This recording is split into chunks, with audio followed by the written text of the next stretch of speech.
इस वीडियो में हम आपको बताने वाले हैं लॉ ऑफ एक्सपोनेंट के बारे में, यानी घातांक के नियम के बारे में। घातांक के कुछ नियम होते हैं, लॉ ऑफ एक्सपोनेंट के कुछ नियम होते हैं। उन सभी नियमों को इस वीडियो में हम आपको बताने वाले हैं, ध्यान से देखिएगा। देखिए, लॉ ऑफ एक्सपोनेंट यानी घातांक के नियम। पहला नियम क्या है, देखिए सबसे पहले जान लीजिए, एक के पावर m है, जो ऊपर में रहता है उसको बोलते हैं पावर या एक्सपोनेंट, इसको हिंदी में बोलते हैं घातांक। और जो नीचे रहता है उसको बेस बोलते हैं, इसको हिंदी में बोलते हैं आधा। ठीक है, तो देखिए पहला नियम क्या है, एक के पावर m इंटू एक के पावर n, ठीक है, इक्वल टू एक के पावर m प्लस n।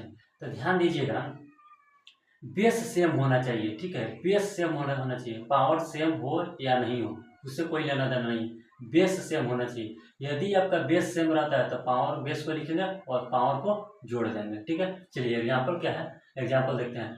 2 के पावर 3 है, फिर इंटू 2 के पावर 4 है, तो देखिए इसका बेस जो है सेम है, तो बेस सेम है तो बेस को लिखेंगे और पावर को ऐड कर देंगे यानी जोड़ देंगे, तो 4 और 3 7 हो जाएगा, यानी 2 के पावर 7 हो जाएगा। ठीक है, चलिए दूसरा नियम क्या है, एक के पावर n डिवाइड एक के पावर n। तो ठीक है, इसमें भी बेस सेम है, तो डिवाइड में यदि बेस सेम होता है तो पावर घट जाता है, यानी एक के पावर m माइनस n।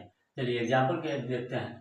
5 के पावर 6 है, फिर डिवाइड 5 के पावर 2 है, तो बेस सेम है तो बेस को लिखेंगे और पावर को घटा देंगे, यानी 6 में से 2 घटाएंगे तो क्या हो जाएगा, 4 हो जाएगा, तो 5 के पावर 4 यही आपका आंसर हो जाएगा। ठीक है, देखिए तीसरा है, एक का पावर m फिर इसका पावर n है, एक का पावर m इसका होल पावर n है। ठीक है, तो इसको कैसे लिखेंगे, एक को लिखेंगे और पावर को गुना कर देंगे, तो एक का पावर m इंटू n हो जाएगा। एग्जांपल देखिए, 3 का पावर 2 है, फिर इसका पावर 3 है, तो 3 को लिखेंगे और पावर को क्या कर देंगे, गुना कर देंगे, यानी 3 का पावर 6 हो जाएगा, 3 गुना 6 हो जाएगा। ठीक है, चलिए चौथा नियम है, ए बी के पावर n, ए बी के पावर m है, तो देखिए इसको क्या करेंगे, ये दोनों में पावर बांट देंगे, यानी ए के पावर m लिख देंगे इंटू बी के पावर m लिख देंगे। ठीक है, दोनों में पावर बढ़ जाएगा। ठीक है, चलिए एग्जांपल समझिए, 2 इंटू 5 है, इसका पावर 3 है, तो ये दोनों पर क्या कर देंगे, पावर बांट देंगे, यानी 2 के पावर 3 कर देंगे इंटू 5 के पावर 3 कर देंगे। ठीक है, अब पांचवा नियम को समझिए, ए बटा बी के पावर m है। ठीक है,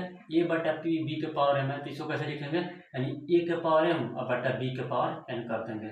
ठीक है, और देखिए एग्जांपल देखिए, 6 बटा 3 के पावर 2 है। ठीक है, तो इसको कैसे करेंगे, 6 के पावर 2 लिख देंगे और बट्टा में फिर 3 के पावर 2 लिख देंगे और इसको गुना करेंगे, 6 को 2 बार गुना करेंगे 36 हो जाएगा और 3 को 2 बार गुना करेंगे तो 9 हो जाएगा। ठीक है, और देखिए ए का पावर 0 इज इक्वल टू 1 होगा, किसी भी संख्या का पावर 0 होता है तो इसका वैल्यू 1 होता है। ठीक है, यानी 10 का पावर 0 है तो इसका वैल्यू क्या हो जाएगा, 1 हो जाएगा। ठीक है, सातवां नियम क्या कहता है, ए के पावर माइनस m है, तो ए के पावर माइनस m है, तो इसको कैसे लिखेंगे, ए के पावर ए बटा m। ठीक है, यानी एक लिखेंगे और बटा में ए के पावर m लिख देंगे। ठीक है, माइनस को हटा देंगे। चलिए एग्जांपल समझिए, 4 के पावर माइनस 2 है, तो इसको कैसे करेंगे, एक लिखेंगे और बटा 4 के पावर 2 कर देंगे। ठीक है, माइनस को हटा देते हैं। ठीक है, ये आठवां नियम है, ए के पावर 1 इज इक्वल टू ए होगा, यानी एग्जांपल देखिए, 12 के पावर 1 है तो 12 के पावर 1 12 ही होगा। ठीक है, चलिए नौवां रूल है, ए के पावर 1 बटा n है, तो इसको क्या करेंगे, nth रूट ए लिखेंगे। ठीक है, nth रूट ए। चलिए एग्जांपल देखिए, 8 के पावर 1 बटा 3 है, तो इसको जो 3 है इसको इधर करेंगे, यानी 3 रूट 8 करेंगे, तो 8 का इसको क्यूब रूट बोलेंगे। ठीक है, क्यूब रूट बोलते हैं, तो 8 का क्यूब रूट कितना हुआ, 2 हो जाएगा, तो ये हो गया आपका 8 का क्यूब रूट कितना, 2 हो गया। ठीक है, तो ये हो गया लॉ ऑफ एक्सपोनेंट। ठीक है।